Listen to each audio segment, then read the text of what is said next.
Kanu ruang abo ziak tu HC lalrin zuali Keni trian ho hi kholum lai phei chuan dai vela wa mai ba ka zana in chung theng thoa in kom ho te kan rat ma kan beng chen the ema wangin kan omna chin hi chu a riat ve viau thri kan trian ho kan ti hluaya kele a siami riat puya le muana te kan ni mai te atranga veng khat in hlat lo te a kan nia kanin kom ngein khoi ki pa po kanin zui ani ber ome khoi lo chuakila mi po hian tu te emo melan mu to hi chuan khoya nge mi dang tin min fiam fo thri ke hi chuan pui kania kanu le pa fa nei chun kani bok kanu le pa te no pang te in ne an nia ke min nei hian kanu hi athi teu hle a lo theilovin a chul an pai sakta ani thei pato pin min duata kanu hian ei chom dor siamin kapairo atrul athok mai thina kapa telam hian huan nei thaem emin keni po kapuin huan zau thatak kan puala min pek chu en kolin ku wa kan phuna chu kapa tho ber po ani nu pain kom ngei le in ngai tak ania kanu le pa te hi anin hau ka hrengai lo chuti rualin asiami te ero hi chu chung rual ve ta kan ni thung ani nain kan ina hian riak ngun ma zoka chung ko member ang main kan entry kan thian dang pani riat puya le muana hi chu rol thar thoveng ve pa ngai ta kan nia le kha ero an thiam thei phian kan pali hian kan khothen oma hayara pol som pani kan zira khothen om chu a hnai tham ema wangin kan pali chuan ken kan kal ho dam thin nuam kan ti hle nikha chu school chol lai ni bokatin kan thian ho chuan lui kal rotin kan phur hle maya chakai chitum kan nia muite siamin tuk chuan ei khamatang chuan kan ina kan buai le pek hle kanu chuan in kal ngai silowa in bo mayanga tin nui bok chungin min ti puya ma se kan mi pa te chuan kan bo om big lo emai kan kal ngun ve lutuk kan no pan lai trang to in ti in an lo chang ve tlat chuan tlai dar thum vela chuan in nga khomin kan kal ta a luilam chu kala kal ngai vak lo nen min hruaina lam chu hla ka ti kher mai konga po chuan min chol pui renga khuwa atlai rui to tia chuan lui chu kan thleng thave ta ra me a mun kan thlengero chu hadam song thei mun rem deulaya chuan in ngatin mei chemna tur kan ngai tua keile asia mi phei chuan chutia a muna eirong bole choi vel chu kan chak berania kan kal chan po ani bok kan mi pa de chuan mau theile tumbu te la in marcha le purun te vai paden siamna tur man ruwa kan ken ang chu kan han phora in lama tanga ken cho me siam sa kan nei bok ti chuan mau theya ngei mai chuan kan siam ta a kan ti nek chungin khuwa po alo thim chul to muana le riat puya chuan ti hian mui hi kan phul chho vekanga kan ron chuk le huna cho kan eanga kan e khama kan chi chho mai donia tin mui keng chuan min kal sana kan panielo om chu hlauna chang po kan relem lo chuta mania kan ui deuh tat chu asia mi chuan engei riat khatia nang mai inuya atia o riat puya hi amel dan che enge mo chena trang khana dang tlat ni china po kha ni khelovem ni katia asia mi chu lo ner nang mai hey oi om lo lutuk iril ru dik lo wang mai ani kha chuti ang ril ruwa puteu lo kei point ka pulo bok alo tia iria thiam lo wang mai ani kha in ngai zong dai ula thian thain ngai zon te chu anuam do na sin katia kadu teu love a thian te ngai zon chu a thalowan ti alo ti le mak engwang chuan mo kati chuan ka khe chuang nang ati le loya kan nui dun le hor to ma se chutia kan nui lai chu thil enge mo wangin kan top chota asia mi chu bengcheng lo turin zai zirin ka hil ngal bok ma se kan ngoi wang po chuan thom eng ma riat zui kan nei lem lo asia mina enge ya aron ti chuan o tabri yang deuh khai hre ve na nge kan nui lai khan kan thlangla ma khuan ka hetel tlat katia Asia mi chu nuya oi I beng cheri mai ani chu I doi mai ke churam huai ti veli ka hlau ve vak lo atia ke po chuan ka beng cheri ani chu karing ta ber ti dang kan soi zui ta dai ma sela anu rei lo te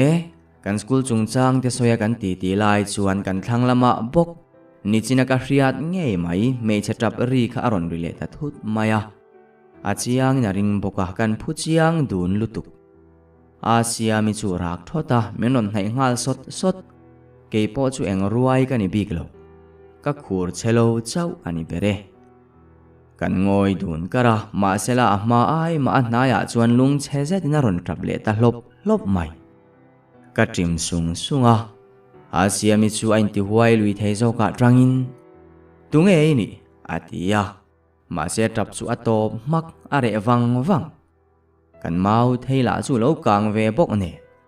lau chung chuan kan suana kan hoi kwal deuh hrek reng to muana te po chu an van re kati sapa soi tur po kan hreto meu lovani chura kan ngoi lai tak chuan mei che o hian oi annal lutuk aron tia na tuar ti hriat takna room zui hlar bok chuta kading luaya ehe kanu o ang lutuk tin ka hoi ngal ruai mai Asia mi point nia avan mak em tin a phone flashlight chu anin na en kuala ma se room ri chu achang le kan thlang lama te kan chak lama le kan sir lama te ain rik chok renga atua ma la chu kan mu thei si lo chutia thabar ta kan omlai chuan chak lama tangin tong thom ron omin hria tale muana an ron lang zuya an ron thlen ma chuan kan lo au chula kanom dan an ron mu chian ta ka chuan enga tinge lawin nem ni an tia kan thil ton chu kan soi vat an mela chuan an oi thap ni in na lang muana chu angoi wanga riat puyaron tong chuakin thaya van ang inu chu damlo na nei box si lova tin min ron ena ke chu ka hlau thong tak zet ka phone ka ena signal la der box si lo kanom na chu arwam ba ka khuwa tang chuan ala tham ve ema signal a lo hrim chuta ama o bokhan ring le treng em hian anna aron tile ta a kan phudora ke phe chu ka tap ngal pur bok chuta riat puya chu ka bularon kal nain inu o chu ang tak bokani chu ma se hlau thong su kanu sang zuali chu adam that em kha engma ni lovang ba ka thlai ti vel hi chu man lai thilania ti in ka dara chuan naron vuana midang po chuan thiam ang chuan min lo nem ve bok Asia mi chuan ho u eng po ni se cho hi eva tila man ho hrimang u anuam lo mai aron tia kan pom tlang vi awani yang choi tur chuan kan chengal sap hoi kwal hrek chung chuan cho chu kan bara ina tanga e cha kan lo sep reng ma ni sela lem mahar tal to akha to kin kan bulvela chuan in nit fai thoma om deuh renga cho e po atui hlei thei meu lovani tram ne mero kan bar ve o me chuan thut po thu khomuang to lovin kanin khung mola kan kal ngal vat rei vak lo chu are deuh na a koi khatvel kan pel chawatang chuan tabri chuan min zui chho ta zela chak ai chu an lo la chuak vak lo bok nen kal chak tak kan ni kan hoilet zau zawa phone signal om lo chu kan en reng bok chuta muana chu ading chuta midang po chu tholoi chungin kan ding ve ngal riat puya chuan enge atia muana chuan thai te chu an ko thira ni lom ni kan ko ho thei hlau chuan nu sang zuali chu lo dam lo tak po ani theya adam mai dona lom atia riat puya mela chuan a chak hlol lo ti alang reng a tho hoka angoi vung lai chuan Asia mi chuan tunang laya chu tiang in om zia nei po karing lo ke chu alo tia riat puya chuan nia alo ti ve sup bok kamit mei chu aveng ve deuh nge ni min ron mel zau ke chuan engma ka soilova kanu mol chu karil ruwa om reng mai kan nuka ul teu reng mai ani mà se muan chu lau po nei vak lem lo a ve deuh phuang kan ti ang chi hi ania ani kan ti chinang o ti pa chuan kanu sang zual hei hetei kan omania local ro kan hruai ho ang che an ti ve ngota boruak chu re vung vung khuru der chunga kan ngai chan thap lai chuan li te deuh kan din na bul lok chu lung lian leng long hian aron deng per ta chuai maya riat puya chuan om zia lo tlan ho wat zo kang atia bak lengin kan kal le ta hlok hlok ma se trapri ero kan hezui ta mi alo chak ai man lampo ril ruwa to lo wangin alo chuak chun te po kan kalpel fuwa lui khok rok ani bok nen asia mi nen phei chuan kan tlu deuh reng kan mi pa te chuan min ngai tua viau thoma sela kan lau ang thova hlau an ni miawa reilo te kan ding zok ti lo chu kan sol lo lui fe lui dung kan zo hnuwa chuan atira kan lu thlak na fe kong chu kan chuak ta a kan thaba lu tuk chuan kan thom hriat are to lampo kan ngai tu alova kan man mo dana ngai reng kan halu tuk chu konga chuan kan muwa tuma in betur kan omlo kan tholoi ringot thala chu alo eng uta kan boruak ton te repawang chuana moina le nom na po chu kan ngai tua changlo hazual puite rea tuite kan in le hnuwa chuan riat puya chuan kongjol vek ani to boka kal le towang u aron tia chuta min ron enin rilrunuam devin omro khatiang te churam huai mai an nia inu chunga thil thalo thleng ti na ni kher karing lo atia asia mi po chuan ni chia engma ni lowang tong thom po to lo hi kal chak lutuk to lowang u atia kan kal chan le ta ani koi ni vel kan kal le nuwa chuan kan malama tong deuh nak ri kan ria ke ni ho chu kan ding le ngal thap uluk zeta kan ngai thak lai chuan muana chuan mi hringan ni chu an eng poron lang tre pang atia asoyang nge chuan rei vak lova kongkoya torchlight hi aron de phei sapa kan eng anon mu vele pakhat chuan lal hriat pui tin aron awa hriat a chuan alo chhon ngal vat anon nai zela kan veng tlangwal panga vel kan lampana local ka mu chuan ka thina phungal zoi kanu chunga chuan thil thalo a thlen lo reng karing to lo engma po zot lo chuan kalo en topa katiril chu khur der bok chuta hriat puya chuan enga tinge zana helaya atia usanga chuan nia heiluya in local dai sia ron ko tur chevin kan local ani hi usang zuali pum anadeu thuta ti pa chuan min ron pana chuan pui lau thong suo iming malam sia ron ko tur chevin min ron tirani hi phc an pan puya na chhong na te an lo penga azia le mayang atia asia mi chuan ka dara min kuwa ke chuan eng ma ka soi to lo nu ti le kal chu ka ruala min ron zui vat bok ka thian te ho le min ron ko tu te chuan kong tluan chuan min hne mola luilama kan thil ton po tu man kan soi chuak lem lovani in kan thlen chuan ka in thlaka usanga chuan min lo nga kin a bike chuan phc lampan chuan min phura ka thian te po chuan kan intify nga kan non kal ve nga lang tin min clear liama usanga chuan min han biak som tum viau ma selaka tong chak lol lovani kan va thlen chuan a kota kan leina te hawan lo phusuaw suawa kanu u puin min lo mu vele chuan min ron panin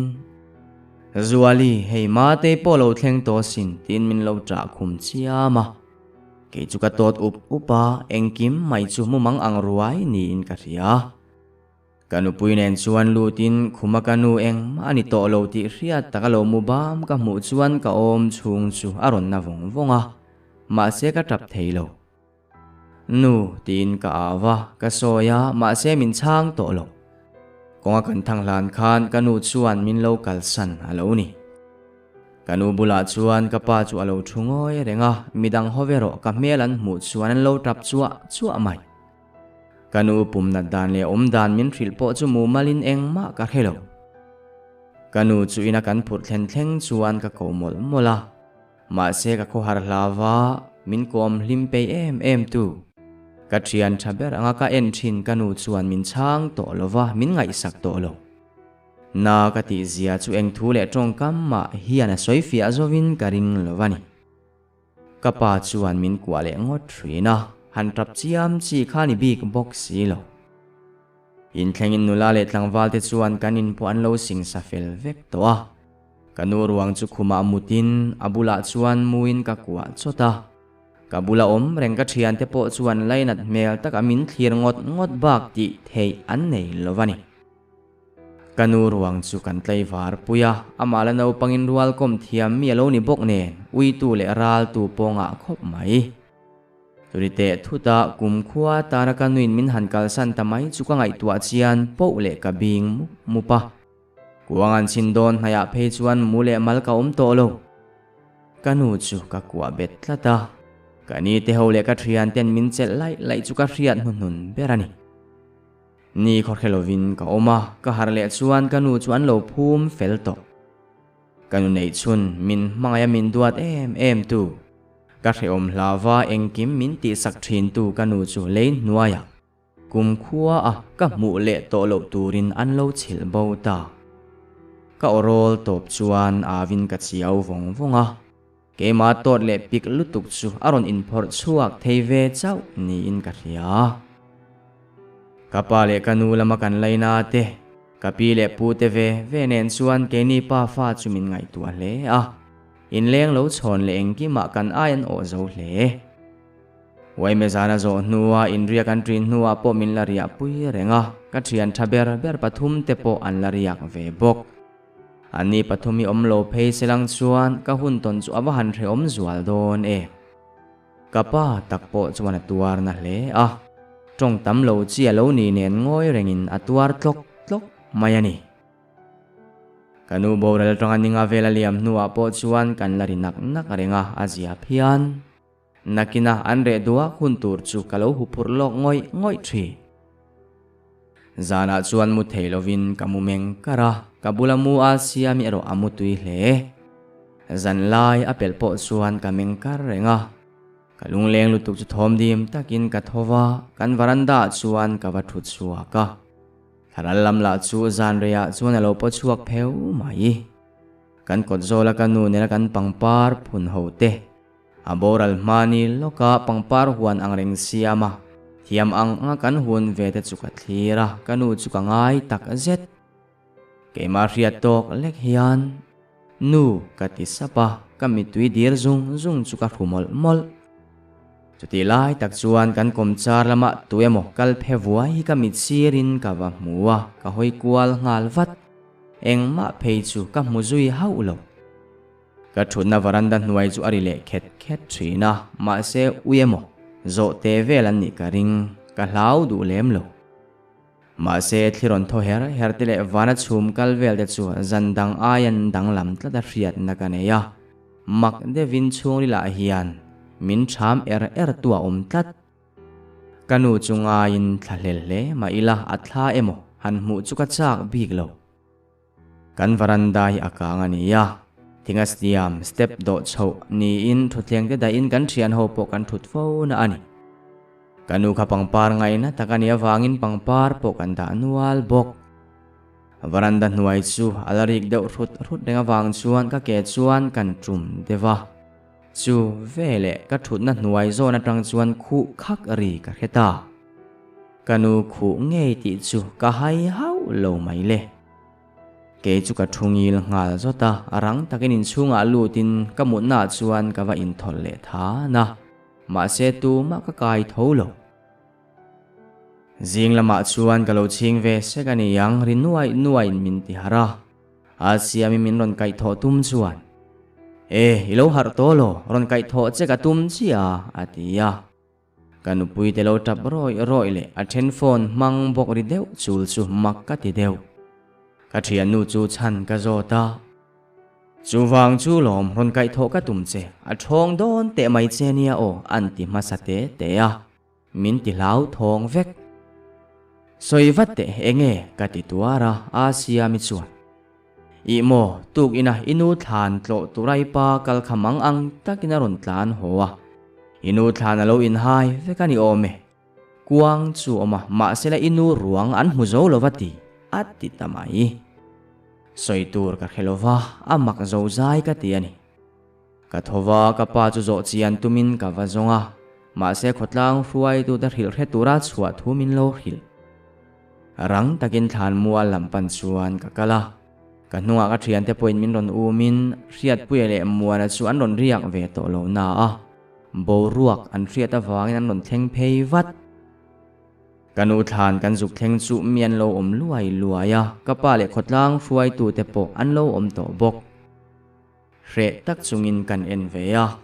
kanu kuang lo ruak hiai mai chu amakin a hil hai thak tak zet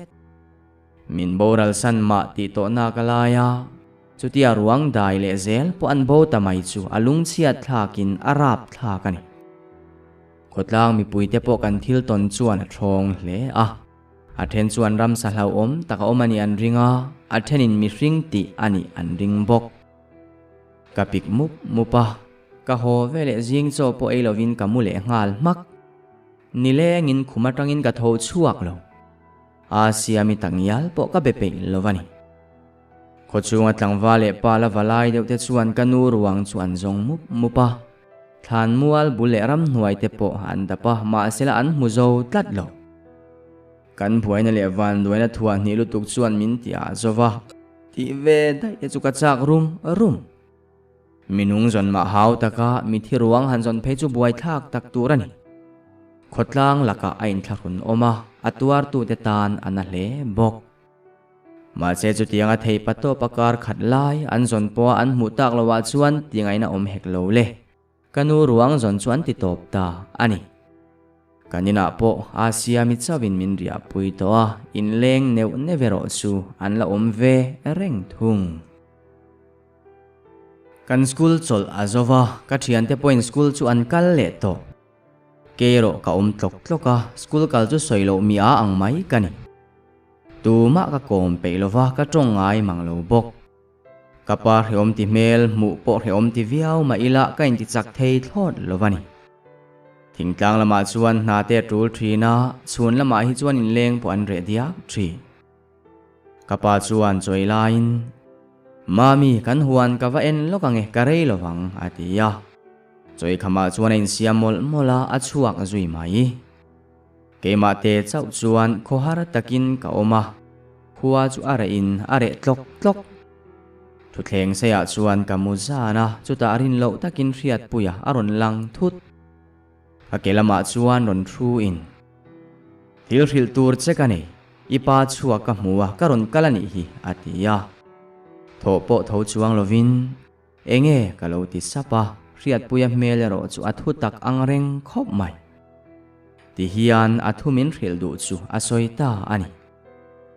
inu ruang bo kan zon zan khania keile muana le upuya te kan kal ranga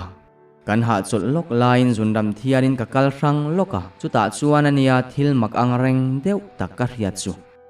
ka zunna thanglama hnimbuk chu ache deuh lui luya aramsan iringin kabula lung kutum tiat vel chu lain ka vom china ache chu are mak ma se karin lo lutukin lal riat pui tiamin kori ka kheta thuta ka phunna salut tukha ka tu tre pani inu o chia chia ani awangin makkati hle zuk chian tura kal ka tumlai chuan ka pol te chuan min ron aw talung lunga ma se zukal thalui hretin ka zuk en kual vela engma ka mulo ka thian te omna lampana ka le lai chuan ofia lo deuh ruai hian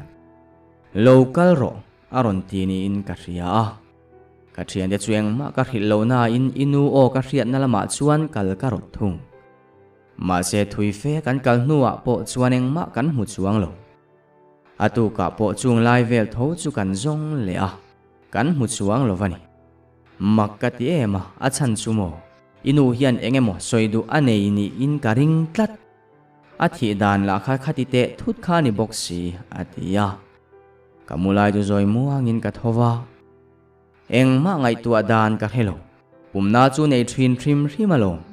chu ani chuan mi tha ani iring deuh ti na emni katia riat puya chu angoi vunga chuta ka khelo le aruang hi kan mu le karing chumi huna chuan riat mayang kava phei photange tin min chua sana riat puya dan chuma ka tiang reng hle a athu soero karing hlelo ke point kanu thom kalo riat to wangin manjana kaniron leng point kapa bula sang zuali hi mi na than mu thuan soi sep maya engemo omziani don ni tun laya chuan hetiang thil hi riat turawang to khopasin ati thom ka ria kanu tharau chu kalaina ta aruang thana phum that ni talo chu atharau alung oilo ni berin ka ria mutmu ka tualo na hare to bok nenin leng te han la nak lai ma ni sela kamua asia mi chuan thing puilum engkim min all victory hetiang taka thian thani tling hi an omle thei po ka ring lo hial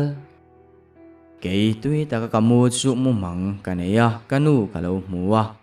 chu kanu abora la tanga kamu manga ka mu masak berani athanin hong huaw bula chuan alo thukun ngala nu kati chuan on hoi chuakin ami tui luang ngiai kara chuan lainat mel zetin min ron mela eng thu ma asoilo zona tam tak kane wang chuan ka tong ba nok bok hoya ngei om nu lung oilo na inem ni iom na tal han soite tin ka bemol mola ma se kanu chuan ka chu ang zuwa wa eng ma soi chuak lo trong chu atong tak na a trong chu ari chuak lo ni berin ka ria chuta mang an mel zetin thana chuan a zuang lut thura aron zuang chuak lea chutiang hlira voi nga vel lai ti nuwa chuan kanu chu ka aw vaka ma se en po min en to lo chutia kanu ka aw tuar chu ka lo aw chuak nge ni asia mi chuan min lo soi noka kanu pui po ru ma ron tlan lut vat kamu mga wang chuan ka tap zui hlop mai kanu pui chuan min kwain mate I traim imu mga inui muni mo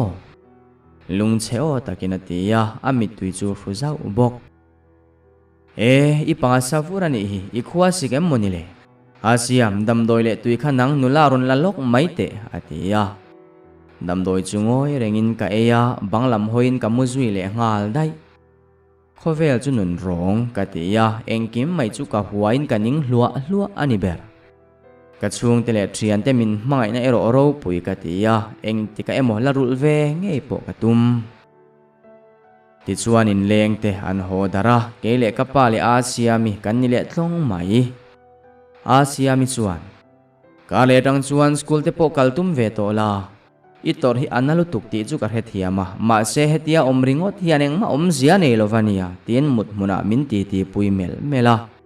akha to ka kati zeu bak chu ka chang peilo kadam doi kha thokani yang rei vak lowa chuan asia mi tongmol mol lai chu kalo mut thil san len daya ka har le chuan karen na thim nge alo thim vek ai mi thlon ang mayani kalu khambula ka phone chu dap fuin sana kan ena dar thum malo ri trep to asia mi alo omlova au katum chia chu zoite te ya tong ri sep ka ria chokalam nin ka ria in beng kangin kan ngai tha an soi chu fria ta har khop ka thowa kong kabula chuan wangai tha in asia mi chuan ka lau tak to voi thum vel chu chiang deuh devin ka muto chuan pui phei chu ka hil du lo achang le mang che pui ka manga a hreom zia hi alo ti me ka kanu chung changa soiti ka ria ngai thla hreom ka ti chu kamu phei le dai reilo te asia mi ron lutin kalo meng reng ti a riat chuan in tharung deuh nge ni ham hai me la puwa ilo harani mo ka zung loka ipa khan ka thoma lo riani yang atia le lam hoi chungin a holutuk midang puran soi thovalom kalo ti sak jing khowar thleng chuan kamuhi le talova kalu chu na hle ka khuwa pu asik ti hrema ila damdoi ei tura tho chu ka pe ngang lo asia mi han kai tho chu kain tharung ve nen ka se pui ruwa tuar ngot mayani jing taka chuan ka pa chu dan ngai te ron thovin a tho ti ka hriat rual chuan ka lo ko wata ka pa chu ron luta ikhuwa sikem atia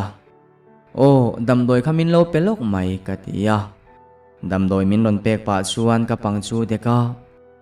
I panga han sa le to ve enga tinge min kai tho mai lo tin ka bula chuan a thua kalu chu met tura ka tiang in a met nuapa ama asia mi po kan tho ma ron harin ain thlung le in thiam lo lutuk chuan khoi pazual ke man ka lo tiang enga tinge min kai tho lo ti chungin kalu chu aron vuana kapa chuan ani ti khan lo buai puiro tuite ka wat chuang nge mate thingpui in tuem tin min ron ena kalu kalo thing ringot kapa mel chu eng hel nei me la puwa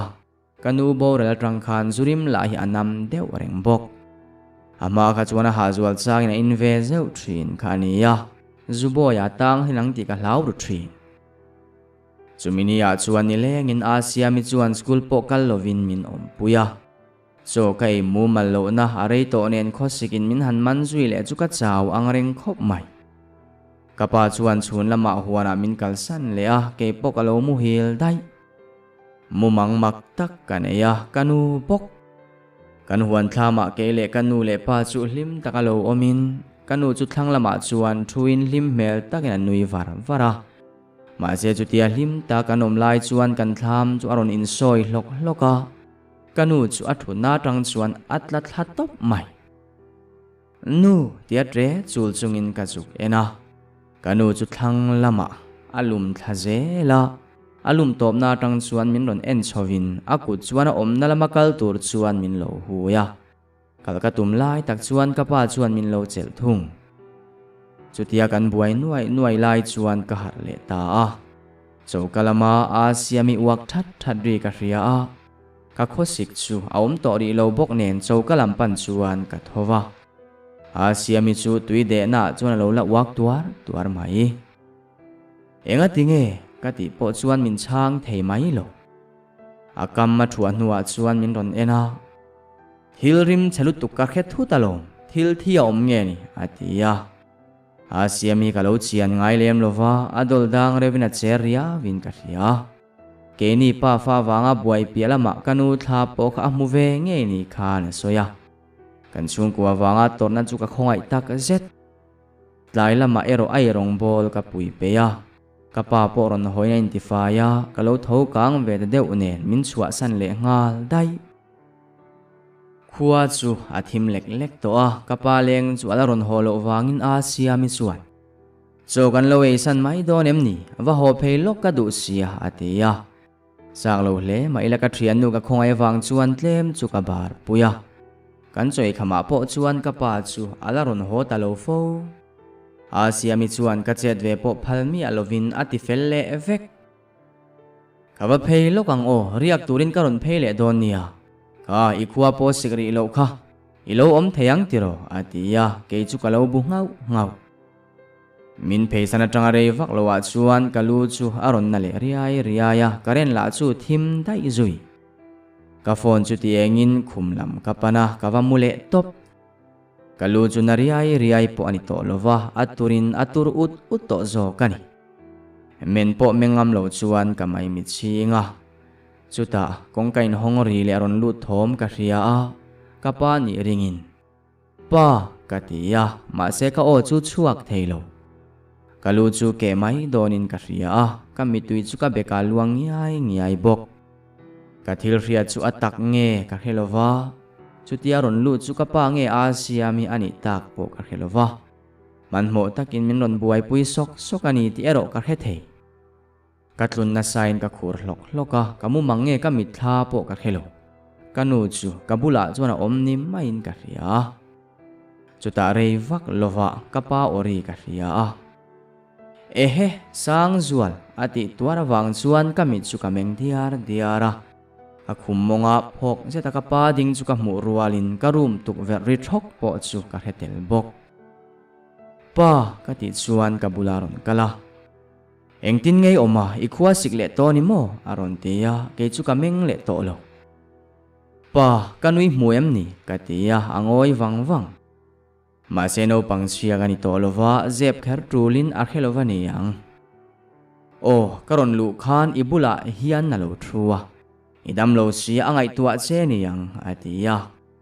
Kaparun ho mamin lo buai puya kalu da thiam takamin metu ha kanu mo lo ni. Kalung chelutuk chu kain sum zo lova katap ta lop lop. Kapa chuan ipa kalo malom reom ti reng su damdoi ei ro tin damdoi chu avala a. Kalu hi analutuk kalau ti sap. Kapa chuan kan lei mai donem ni isa em mai boxia tui kawalangi o atia. Kapa zurim nam huam chuan min tina zual takzet.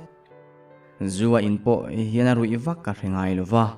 Zanina ron hoiro chu atonga po rui ti hairu ala nilo. Kabula ero thei patopin in thupatum ti ka hethiam. Kechuan bucket ron khai pein kalu omdan chu siam remin kalu chu aleita a anuam songin ka ria. Kapa nina kan lo in buai puilai tak chuan a siami po lo pein kapa chuan. Ivareve alo ti deu thora a siami chuan. Nia ti turalo omve neu neva akua sikle to ni mo. Ka holai khana fel reu lutuka tin kabula ron thua. Kakutsu met niap bok.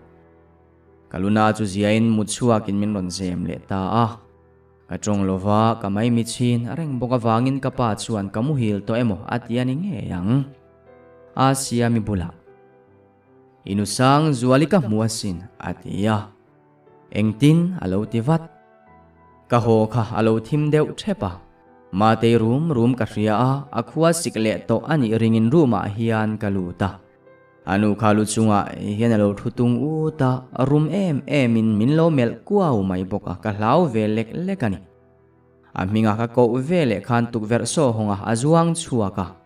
Matei alo har bok nen ka enzui talovani atia. Asia mi chungoi wanga ama ai zoi sap hian. Keichu kahlau thong to mai. Ron ria to lo umai kadu. Mi po hian min ring lelang atita a. Chu thu zet chuan ka benga ver tazar mai le. Asia min hlau thon chu enge nianga engwangarin hlel hlau nge ani. Ti lan narem si lo wangin kamuhil der chunzom ta zela. Chuta kapa chuan. Eng ma thiam lo na kanei velo nang ma wang ve kani hi atiram maka. Ka kutsu kapuan sin nuaya chuan ka humru ngar. Asia mi chu thinrim mel takaru matang chuan chuakin kongka chu akhari pura. Hemi te pani hian thuruk mak tak zongan nei ti achiang. Ke hian kalakhet chuak nge bokang. Ma se chu mi ma zong chu eng ma khelo anga ka omanga ewangin lem ka chan phot chu angai donani. Kamu chu ron chuakin kamu hil zui tadai taka. Ka harle chuan karen chu alo la lo cheu. Kabula chuan Asia mi alo mutolova. Trong ri deu bal ka riat na lam chuin bengkangin kan ngai tha a. Kapa mutna pindana ni ti ka hethei. Thom dim theyang bera thovin nan trong chungai thak tumin kapa room kongka chuan beng ka doa. An thu soipo ka hethei ta. Asia mi chuan trap o deu truaw hian. Tuna engma tingai na tolo. Baka ka du lo hrim. Nakina chuan alalang chuak don tho. Chuwang chuan lom tlan mayang kati atia kapa chuan lo hnial thung. Kan nu boral na polarei lo lutuk. Baka ka fanu hi thian thaberani hi. Engkima khan ka thiam lo na po atel tho ti ka ria. Ma se hetiang em chui thlen ngam ka ring ngai lo. Kanupui la ka kain thiam lo na ringot poi tor tham fe ania sin atia. Ma se Asia mi chuan du tok mai lo. Chu tiang ril pu chung chuan eng tin nge min hmangai thui soi fo si. Ka hmangai zia chei ria engkim hi iduang veka kalani big lo. Chu tia ifanui ven thon viau le kan da thamma ka nga ni mai lo. Adam lo lai ni thova tu man rin hlel na changan helovang. Zam lo oti riat farhan chuan atia asoi zo rual chuan thilri deu chor kar hezuya. Kapa chuan a beng nge ni in ka ria. Okhur darin kapa chuan. Ka inatrang hian chuak te ka ma hian ron in lan to ri lo lakadu. Ani lo chuan nang ma hian i tuar maya. Chuan pui po ka enkol the atia. Chu vele rang takin khumlam chu ka pana muhil ang chuan ka wa om der le ta. Asia min na mitui rumol mol chunga ka ruma chua san lai po chu ka mureng. Ka thian nu chu mirap lutuk. Kami ria thin Asia mi zia le tuna mi zia ka mu me khi chu leile van angani. kanu chunga chuan eng thil te hrep ngen lo ti dunang le ka tot upa ka tho te chu chamai donin ka ria muthile chu har sa to e mawangin kameng tarenga ma se ka pa room chung zonin chung ri thuai awang chuan ka phuchiang khop chuta in chunga chuan pen kwal ria ron om zuya kanin chung chu rangwani awangin a chiang em mai ani thodep depin kangai tharenga kali vak thom chu are a ma se ka pa rak deuh that thom chuan azui ngal akhuma chuan ka thua ka pain kanu a minga kori ka hriat chuan ka trim sung mai ka pa chuan nui sang zual khatiang mel pu kha chuan ron in lan lo ram te I pasal ka ni hi ati khur loka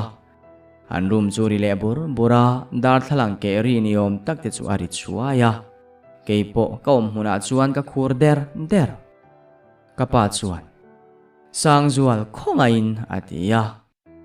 kati sual ka ria khongai takin min ngai dam ro atile ka ngai tha thei to lo puan chuan ka in lukhupa ka beng chu ka hup tangot kanu tharau chuan ka pa chu engtiare nge ati buai zui ka helo zinga chuan riat puya chu biain thil poimo taka omwanga school kal lo mai turle chuna kania ron kal turin katia ka tho chuan ka pa chuan erong alo bol me ka amite chu senina bui deu chura a mel chu angui hle bok engma helo angin pa khoi ange asiami katia a ho phe ni kha ain soi sel ve neu newa ron ria po ngai to lowang katia ni kha ain tharun ombok si poi tiem atia poilo nia in tharun om zo zai to ka khuwa po sik to lowa kadam zui mayang tin ka o chu ka ti zang khai luya ka pa nen chuan tuk dang kan ang hlei thei meu lowani kanin betlem hle chokanei kham chuan mate huana nalak lo sia ka vakal le lokange erong bol manin karon hodon nia lo om ha damla tin ka pa chu ain siama akaliam nuwa chuan thiat puya chu ka bevata ani po rei lo te aron langvat engthil nge niya school thul pha na meu chu atia zan lama ka pa le asiami in biak na ka riat ang chu ka hil ta vek riat puya makti chu a chek tloka engtin nge ni thei kan thian nu avahan mak veo atia ipa nen chuan lo in ngai zong tina chu ni phota ma se nu thi lai khan luya kan om ho vek bok si a hrimin inu puite po hi hrilla annin ti danan hriat karing atia tingai na va kan hebik lovani achi lo an thin rim lu tukin thilan ti buai zo veka kan pani hian hre photila baka kanu tharau hian ti buai reng ni in ka ria in puan hunan nei mai karing bok ma se enga tinge kanu ruang hi bo kherle ka khethiam theilowani makkati e mai ti in kamitui chu ka khaper sak riat puya chuan lainat mel takin min ena itor hi anang ngotang ma se chel takai omangai nia o muana kan thilve donem atia ai ani chu ain sum zo lowang ti ka hlau ami zia hi ti but chi ani ve sia ti in thil kher tul ka ti lo thu chu ka soya ani polo bungat ngat asia mina phatsan cheni point ke ni kan la omania o lungai mi asu tin athiam angin min nema ani zong katanan hlut nei danglam ve ngai don lovani hi thingpuite ina rei fe kan ti nuwa chuan min pheisana kema ka om chuan tra ani le mai hun chu liam zung sela engkim hiliam pui vek to se ka wahan ti tak asia mi kan ina ron lan lo na po kar khat lai ani ta a kapala chu tong tlem tela zuwa inna satual tual thung kan chung tinan zil haw veng yal point om zia nei me lovani ina chuan ron ho zewani mai phoya nge akala tunge kom kan thelo kepo kadam fel to nain kanu borel trang khan pon ka chuang ngai lo hrim nen asia mi chanchin po ka hezui lo ma se thil heruanga ka du lo wangin an ina vakal chu ka tum ta a tlaya erong ka bol zova kongka chu kalin asia mi te in lam chu ka pana kholaya min hua piang chuan kha chuan pui thamo tin ngai sakta kin min lo bia mi da that zia po hi har sanna kan to hi ana chiang le zual ni in ka ria anin ka thlen chuan anu chu chawka lo cherak araka he boite wa handam to om ve kan in ni ron ra lo na po rei to hle mai local ro alo tia ani hi chu la ron leng reng thowa chu tia pon kan chuak ve ta chu lom ve ni miang khoyange asia mi ka ti chuan ruma muaniang khani po tun lai chu nuam sam lo in ti ve de reng maya ti pa chuan kabula ron thuin dim deuh hlek hian ichia nuam dan hi diklo riau mai chola e ngai silova school la kal du box silo angoi renga ruma hina tom chot maya achang chuan biak pok an betrong zo me ulo nang atrian nu berinia ngai zong lama te hian buaina ne ni lo mo i ria em atia a mela chona mang an ruk na mu tel thei karil ru te chuan atura aseng tanani mo ti maila lem chan thiam kani zom zela langai ri tlat ani mo awan mak em chutia ngai zong ani om po ka hello kavakal chinang o katia anu chu lo bu ngau asiami ruma chuan kavaluta akuma chuan bang ngeng na lo thua amel ngai alo mel renga asiam kati chuan min ron ena min mu chu aphuzuk asam te chu bor chorin ama hrim chu a drop angreng hle adul te chu akiar de ul main ka ria abula chuan thuin idam lo mia iwahan re me iron rialo point len tal ron len tur chenia katia kabiak vele chuan munle muna chuan chiang zetin min ena min chang mai do ne mo kati lai chuan men puaya aring zetina trap tawak mai ani chu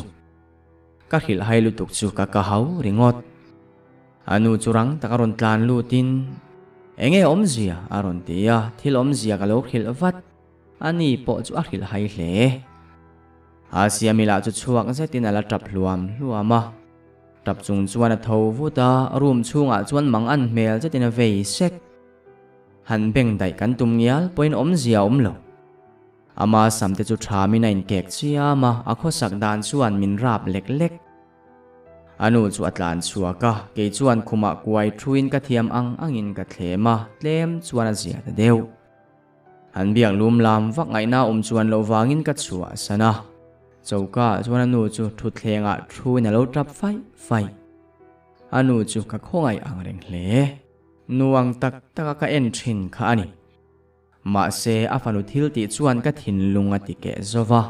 khongai na lan tir vak po har sa ka ti re om lovin ka ho san dai nge in ka thlen chuan ka pa po alo om to a oya nge kal daya ati chuan asia mitena ka ti toy tak min en vunga engei vatia ngai that mel vak lovati in adam thalo ka kan thu soi pa in alo khosak dan chu ka thila kapa mel chu adang lam chak hle chuta ngun taka kapa chu enin pa kanu ruang hi khoya nge omang le katia chu vele kapa chuan min ena amit meng chu buai nak ti ka hailo chu zo na chu voi khat ma kala zot ngai lova kapa chu ain nam noi karin wanga zot la kani heklo angoi reng nuwa chuan oloi lek aron tong chuakin ka khe thiam bik lovani hi khatilam khachungai tua to su malam panakan kalangai ani atia engma ka soi zui to lo zo khamin lo esan mairo ka echa kari lo ti pain ruma kalu sana ka khuma chuan muin kanu ka ngai lutuk chu ka trap le tangot kan in chung chu akho har thlak to veine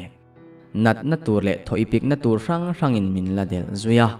kapala pangchan na tla kani silo manin khoi na te chuan ka khat zova engkim mai chuan ka tra an ti chuak em vek mayani kapa po chuan cho e big lovani yang pindana chuan ari khat renga zurim aron nam le huk thina wang chuan ka thova kapa chu ka va en tangot a pindana zu alo in chu ni in ka thina saphat kapa in chung tal hi chu za te kanu khan voi khat ma zu lak lua phal ngai lo kha kateya kapa chuan min ron ena amit meng chu no vak bik lem lo aka chu ang zuaw na a min chang lovin angoi le dai zu chu thlin ka mu lai ngei chuan in le ta a ka thinarim to hle nang ma wanga ni hi tuna po an ron len lu pe to lo in leng chu soi lo ka kho har min nem tur tang yal poi ni om ngai lo kanu thina poi nang ma wanga niang ka ti ta phiara kapa chu tong kam vina betur ka ni lo ti ka in ria ma se ka thinlung chu atot e mani chuta kapa chu tho thutin min ron pana nau pangsi wa han tong tam ve ipa ka ni hi riam ka in chuani aka du dan in ka omang engei ria ta ti pa chuan min ron nam ta soka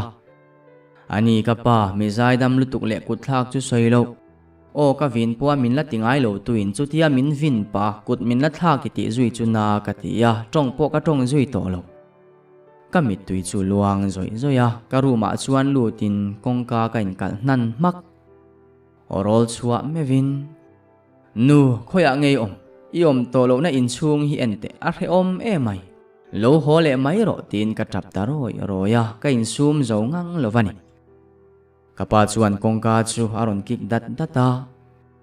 mate lo hong te kati pal lutuk zu ka inwang vekani aron tia ma se hon ka tum lo chan po ka chang lo chuti laya kan kongka ron kik dat tu chu kapa chuan lo chonin atong ria tang chuan riat puya ani ti ka khethe hoya nge chuan pui hi ati chuan kapa chuan aruma so kan twain mulo dewa ati tawaniya ain kal khum tlat lo kom hlimte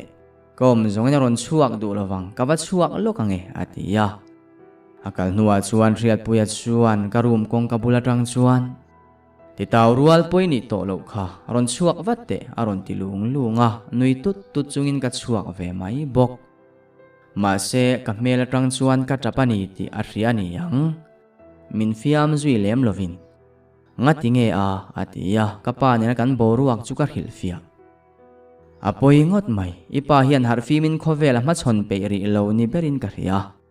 karon kalchan pakhat chu asia mi chungchang ania karon lut pheya atia keipo tlaya khan ka vakala lom om dan so mia ang mai ni so katia riat puya chuan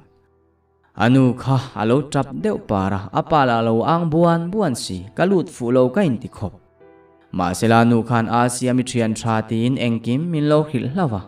araya ni ome ati tamaya ka thungil ngal zot engtin nge khil chea nu so mi chuan katia aluak renga cho e ngai bok silo amala ru ha mel bok nen ring hlel dewa nars u felika ajun test turin an kentira ni ome ti chuan a test result chu kalu ma deu khanan lo kheve chawaniya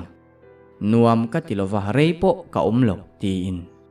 tunge pa niang le ati zui zata ka thinlunga chhanna pakhat lo om chu kapa ti chau chu ani ma se ka soi chuak lo riat puya chu chang ta lo chuan kanina ron ria thin lai khan korlian lam hlir ha rin hlel ngai na kalo khelo bok nen alang lo mai niya zanin tlai ka vakal khat chuan a dul ka mulian deuh tlat he thilikanu thi ma thlengani kanu khan thi chana nei tin ka phun sepa kanu kha kapa tha ani lo reng karing talo karin na chu dik lo se ka du hle bok ka tho hoka riat puya dara chuan kalu ngatin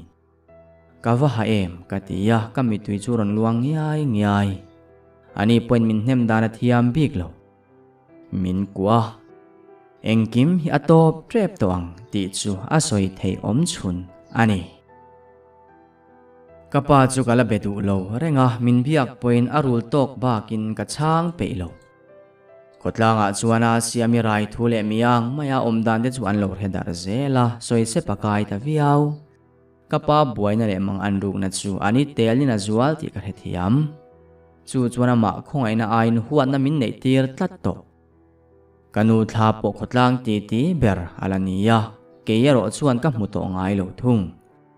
kapa muero zantin maktak takina rak chuak fowa kanu chuan manglam ati buai thin ani karing ma se ka ngai sakna kalan tir ngai to lo tlai khat khohar taka ka omrek lai chuan kanu puin min ron fona zanin tlai chu choron ei phei ta che I cho me du zong takan ne nia keini la kan ron kal hlei thei box silova atia ke main mo ka ti chuan ipa te chu som thei poina om hlei nem har film lai nei box silo karil rui atina thenia inu tharau po atilainat om lutuk aruang la khati khania riluna podam theilo laya ngai sak vak ri lo hi thazokin ka ria atia dik kati pui hle ka riat angte ria sen nan wa han ti done eng tika emo chuan an la revek om sia ti chuan in ti fain nupui te in lampan chuan ka kala mania hun man rek ai chuan a zia tak po om karing ka unaw te ho nen kan ri deuh lai laya kanu bo ra tanga ka hlimber trum ani hial ome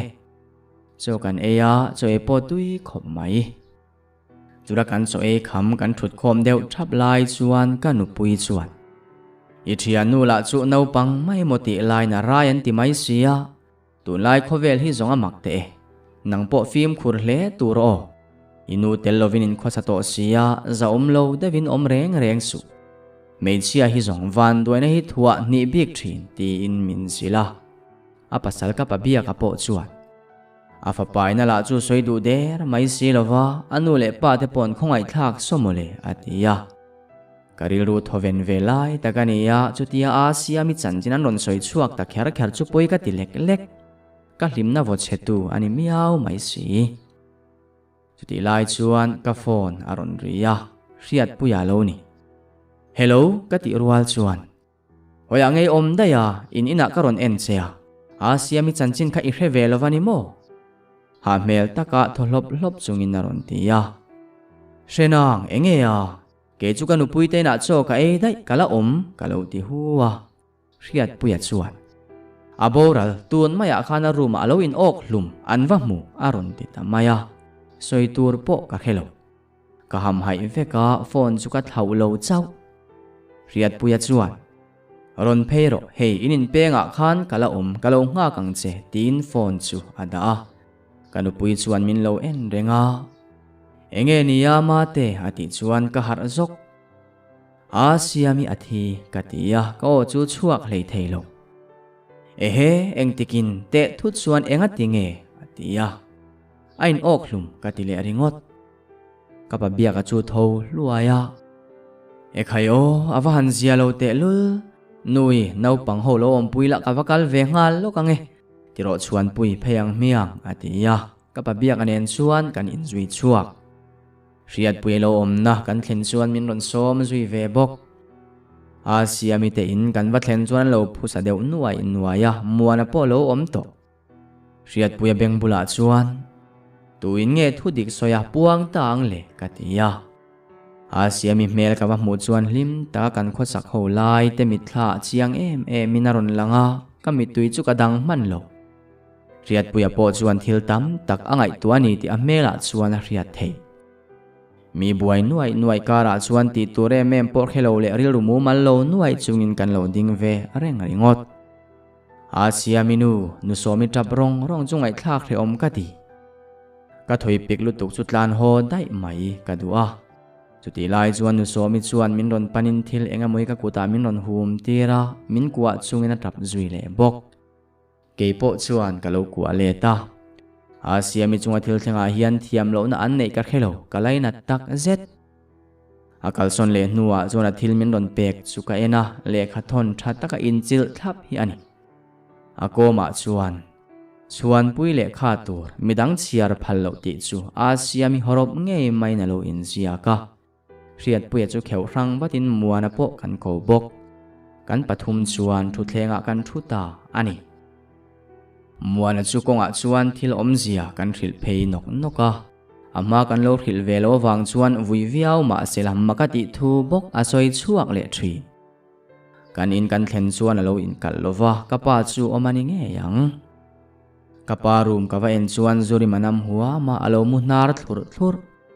asia mi boral po ala khevelo ani mele thlenga chuan kan pathuma thuin kan chiarange lo ngai tharo tin ka chiar tranta ka thiani le khan hnunga chuan ti hian alo in ziak ta ani ka thian du tak hele khai chiar huna chuan ke chu mi thi mai kani to anga ke thian lak tlak lo le chung ko ti chetu hian ingai dam na po ka phut ngam lo imo engkim kha ke ma wang vekani ipairo inei chun ani to a lo ngai dam ram turin ka du che nie kan tle rol chuatir phada tang to khan ipa hi ka du ru thei em ema thil dik ani lo ti hriain haidar lui ram po katum ma se inina kan tal tam sia ka thin luang ka duna chu ka thunun hlei thei meu lovani ipa khan kom dan ar thiam ani yang in hriat lowa min fiam dan vel po dang tel tela chu chuan hlimna min thlen tlat boxi nikha chu inina karon kala chumini ya chuan nang leinu chu ini telova in fe wangini pa chau alo oma chun re lai ani bok ne ni pa chuan karil ruwa hriat vek thu te soin mel tha min ti zia thu te asoya chuan kabula ron thuin min fop tam maya kan tang der don ngiala ka theilo min chul thuangin ka duam zia min hrilpa mol bok ke po chuan nar zo lovin ka du thin zia po ka soi chuak ve tange nge ani kha chuan pindan lama min phei puin ka thiang hlimna chu ipa laka ka hlota ani chuan in ngai zong angreng chuan kan oma in hriat ve mi alwa in biak le in hmuruk chang kan nei jing tel tela tin hunrem chang kan hmu apiangin kan khosadun fo bok ma se kan film khure ma wangin tu man min rin hlel na an nei ngai lo kaum dan chu ka ngai tua thina in nu falaka ka in thiam thei thlot lo wangin har sa di tak chungin ban san ka tuma ma se chu ti lai tak chuan kaum dan dik lo na sa hle a ka period talo bok nen karai nge nin ka heta sia ipa ka hilla chuan titlamai turin min ti mia mai chu chuan ka thina tirim ma sex min man puya piang anu pui thena min nei tur thu tiam zia si khan kanu pui ka phat san thelo aboral huni ngak te ni ngot lo chuan ka thelo wani irai ni chuan titlala kanin kari kan ti top don ni ati tamak maya chuan thinrim na le ma ni ma sial na in kop khom chuan ka ngai tua ngai reng lo thil thalo tam tak min ngai tua tira ma se ka pui tlin ngai lem lo ipa chuan min ber hadu to lova riluna in ka tuar tlok inina kan local changa inu le pa hlim takan om ka mu te khan ka thinrim nei ka thunun zo lo lek thi ma se le lama ka thian thaber ini wangin kom dan chu kala thup tranga inu le pa in thendan tu le ro ka ngai tua bang chuang lo thung nikha chu ka param kal hian kan la hriat ve ngai lo thilaron hona kanu hne na han ente nam turan tiang kha ni tiro atia kanu chuan ani hi khoyami ngei ron hmu leo atangkai om lo mai atia kapa chuan ka khe chiang ve lo ka en tir du che wangin ka ron hon mai mole ati sam maya kanu chuan pai dai te no pang den lo riau nge a hlau om te mai ania atia kapa po chuan thanglam tu vera the chuak ve mai bok an thu soi chu ngai ven lo om takin ka oma ti chuan arukin kapa thil pai chu ka juk charata ani ila ria luya kan kalni inu thi ni bokha ipain the ngai lo ti ka ria da wangin thei ka soa tur chu ka tel ta bok in pathuma in chuan nuwa khan inu hne na nusang zual do kana khan kan thei so e bang ka da atui lu tuk lo ro ka tiya oi ka chak lai tak halo ti ve bok ti chuan inu pumna thi tak na chan kha ka thil pe ka e wang ani karing ti chuan ipa point min nei zui ve mai karing bok ma se ka be sayangin thilakal tatlat lo ipa chu inu thena wangina a leka inina karon ria thin lai po khan zan kha chu abulawa muta aril ru ti danglam ka tuma ma se min lo nar chura ka thinrim chu kanin hau zui hrepa ka tum lo lutukin inu chunga ka thil ti po ka soi chua pha chumi tang phe chuani pa chuan min ho hlua arui phe chuani hriat lo lai hian min tha ve du thua soi fo ka period lo na po thali lai ani towa tu ma la ka khil ngam bok si lo chuti na ka line inu thala khan jan tin deuh thom in ti buaya zana kamu hil ka thang har te hi ka khummonga thuin min lo en le kur thri achang le karuma te hian in oklum angin lo in khai zuara min kokin in puang lawani chuan hei I chan turani tin min vau bok kanun su abuaya tikhan miang main ka omta ni kha kanu ngai thalovin min do pa idul te thang deuh tlatin ka ria nawi pa yani chuan zepsu hetia om reng hi thalo izun khabura khungla yu feli test turin ken tirang o atia karem ti sakta ani ma se karai ni tian hriat meu chuan ka pa chu thinrim hle a atir phei chuan lo dang lo se kut min thak hi alang ni tin main min hot chuaka trong kam chetin reng vom khom nan min mang bok ipala chuan zuringot abuai puya ka omdan chu enga ma ngai bok silo dam hi ka ta na hreom lutuka thi hi ka phu bok ke ber ka thi chuan ka chung de zana bowanga inu tharau po muang takina chol ve thei to thil pakhat ka soidu ero chu inu ruang bo thua ero kha chuaning ma hriat ka nei lova in nam noina po ka nei heklo i torna zong zong hi ke ma wang ve kani poi ka tin kanun na hial po ral ma sela so to silo hreom ka tin ka wahan in chir tak e ka thian min ron ngai dam hausu he khovela hian kanin muto ngai don silova mangtha mol mol le ti zong hi ani ka kut khura wang chuan le kha chu ka thlawa ka kut chu ka met niap niap soitur ber po helovin ka hoi kwal ruai ringot ka thian te pani po chuan ngoya renga riat puya chuan i thaim atia ka chang lo ka mai chu ka hupa lung chem emin ka tap hlop hlop chu ka mamo berin ka ria ka thian te chuan min ena min hnemin om zia nei lo ti an hrethiam ve te po anima na muana chu angoi vungvunga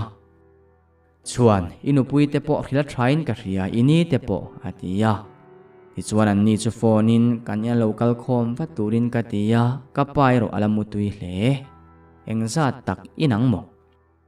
kanupui te nu pa le kani te nu pa chu an lo thlenga ani hi an la thalai boka tulan tiangin kapi le pu te ho chu hriat tir ve mai ro se pabia ka chuan nangni thian ho te thap chu enge awan poimo om ve aron tia ke chu ka ngoi renga hriat puya chuan thil om zia chu asoi ngal zung an vai chuan makan tia an thin riman ham hai hle bok kanupui phei chu tong thale theilova buai pui dewangai hial kanina khoya ngei pa hi ati chuan room lam ka ko ka thin rim zetina phei ngal tu ma po chuan dan kan tum lo kani chuan ka pa turon pot phei nok nokin chuata chuan adin tira ka pa hil hai mel chuan lo en thap chuta kani chuan i zakem i ler ko le hurai chung tenan seng i muem min wahan ti thin rim e i thil ti mani i mudon khop nang ma wa ka wa nu torna i muem ti pain ka pa chu arem dan danin akek borom bora an pa chuan lo chel watin ngoi te thiani thu thaini soi photang u in beng diary te atia kanupui chu tap hlop hlopa pabia kana lo kwa mek bok riat puya le muanan thowa chuan kan lo wa phei photange nakina thil dangte omle kanin hril zok don nia antia kalo bu ngat apabia ka chuan an ni thian dun chu an chua rual chuan min ngai sak arenga wanga lom omati thu te asoya kapa chuan enge thilom zia atia arui chu re to nin ka ria pabia ka bok chuan thu phot la kha asia mi le khan hu chia kha han chiar phot mai te ipoi khoi hina sa hle mai i chung chang hi re langai don ani atia asia mi thi thure chu alo la hello tak taka kani pasal chona han thil fia le ri bok kapa chuan le kha chiara a chiar zo meu chona mit meng chu buai tanak mai ngoi rengina kuna kani pasal chuan inupui nge ingai zong ina thati ria engtin ngei ngoi bo pui reng the arenga no pang ena kan en ifanu thian nu le nga laka khatiang takhan inupui phatsan the nia eng ang mi hring nge moi lo ni le ati khur daran tara an thin chu arim hle anin sum ramani chuta kani chuan min lo kuain mate i torna na sat zia kan lo hriat thiam pui lo che ani tiro ka wa han laina tak che em tina trap roya bo ruak rit lutuk chu hreom takani kapa ero angoi maka eng thu ma soilo wangin ro han rel thei po ni lo kapa bia ka chuan eng po ni se mithi to khin thuwa lova i chung chang ero kan la rel thang lal chuan pui po kan bula tuna chuan om riang tin thu to pasiama nu pui chuan mate vain siam ro alo ti ve bok aril runa lutuk chuan eng ma asoi ve theilo wani top kani chu apasal chung tenela khosa an ni wangin an ina om chu arim lovani ti chuan ka in siama ka pa chu kan chua san ta dia ka kan chua thleng chuan ka pa chu om dan ngai chuan la om renga en po min en zui lo Asia mi ten lama po ka lang zui talova ka thian chu phone in thil om zia ka hil kapabia ka po chu kan nu famin ngai tu awangin ina chuana oma ani hi chu felin mana tang towa fang tak takamin en tu ani athu po ka za thin le kanau te ho po kom pe lovin ka room turamin buat sai saka chuan ka muwa kanupui chuan kongka ka lo turin min hrila ka thatlo min ron thlek zau thin ti ka ria banglam hoi chuan ka muwa ka mi tui tlak na wang chuan ka luan tak zet atopa chuan ka in tram mu hil ta ni berin ka ria kamu manga chuan kanu chu ka lo mule a kan huan pokani kanu chu ami tui lo luang ngiai ya nu enga tingai tra tin ka lo bia kanu chuan min huin alampan tur chuan min ko ti ka ria om nalama chuan ka kala ka ma chuan ani chu kal zel bok kan huan mong lung lian pui om na puk ang reng deuh om kan no pan lai huana kan kalapia nga ka unau te ne na kan om phone na bula chuan adinga minon enin puk chu akok ta wa mai man mo takin katlan thla a puk chung kan en chu kanu ruang nge mai chu alo muzar maya ka tre thot ka har ngal kanu pui chu rang takaron tlan lu tin tholop hlopa ka lo thu chu min ron kwa enga tinge mangchia em ni ati chuan khoya nge ka pabia ka kan kal nga langai ka tia kanu pui chuan an pa chu ko vat ka pabia ka aron lu rual chuan kanuin kamu mga arwang om na min thil kan kal nga langai kan huana ka tia ka phi deuh chung bok anu pa chuan anin mela min nial eilo ka pabia ka chuan kan kal don nia ma se mi rang chuan la kheri lo selang o i thian te ro kha chu i som thengem atia ka phone la chuakin riat puya ka kola thilom zia khil zungin muananen chuan non kal mai turin ka tia ka pabia ka hain siam vata anu hne na chuan urema ka va betoa riat pui te thian dun le ama chuan pui nen hian kan vakal photanga midang chu lo la khil ri su ani te po an ron phenga no pangtenen heta hianin lo om mai don nia atia kapabia kana aremati khakani pasal khani riat pui te an ron thlen chuan mi riat lo tur devin kan huan lam chu kan pana zan rei lamani to bok nen boruak avon deuh sura thila athofur fureng bok kangai tu ana mai nge kan ma zela chuan kalpa hnim ton ri sat ri chu om zelin ka ria midang inan soilan lem lo wangin ka soidu ta bik lo huan kan thleng tre pa ka zam ru hle pabia ka chuan inu ko mu na lai ti chu i chiang mo atia chiang lutuk ka lo tia thlam kan thlen chuan rei lo te kan chol de ta huan mong lampan chuan chukin ka thin chu aphuduk duk mai ka hnuka ul treu bok riat puya chuan ka dara chuan ron beng thekin i tha tiro atia thae kalo ti tak na in ka thalo tak zet pu kan thlen chuan lung lian ve deuh hian alo in khara chutiang chuan in khar ngai ka khelo hrim mi parwal an ni boka har sana om lovin lung chuan la sona boruak chu are duk ran nung ram ri po hria tura om lo chura puk chung kan han en chule kanu ruang cheto tak nge mai chu alo omani chu mi pa ho chu an ri deuh haka ke chu kalu hai muaya riat puyan ka minga min ron ko chu ka revuaya abak engma ka hezuilo eng tiare nge ni ko khelo ka om ka khelowa ka harlet chuan kanu pui teina ka khuma chuan lo muin kalu chu lo hu vek kabula chuan kani le riat puya lo thuin ni ka ti chuan min ron ena oi iron harve ta ni mo ha dam ro inu po ha dam to nia tin tu at takin ka chala chuan min chula riat puya point min lo nui sak khonge kanu kha anda katia kani chuan pum nga langai sia kuang an siam an phum to ang i har mai thei si lo wa kan mang ang man lu tu kalom iron tong vai le nia thin bok ne inu pui ne chuan an va thla liama ti hian riat puya nen kan lo om pui che ni hi ka tong trai na sa sin o dam doin kalarem ri bok si lova atia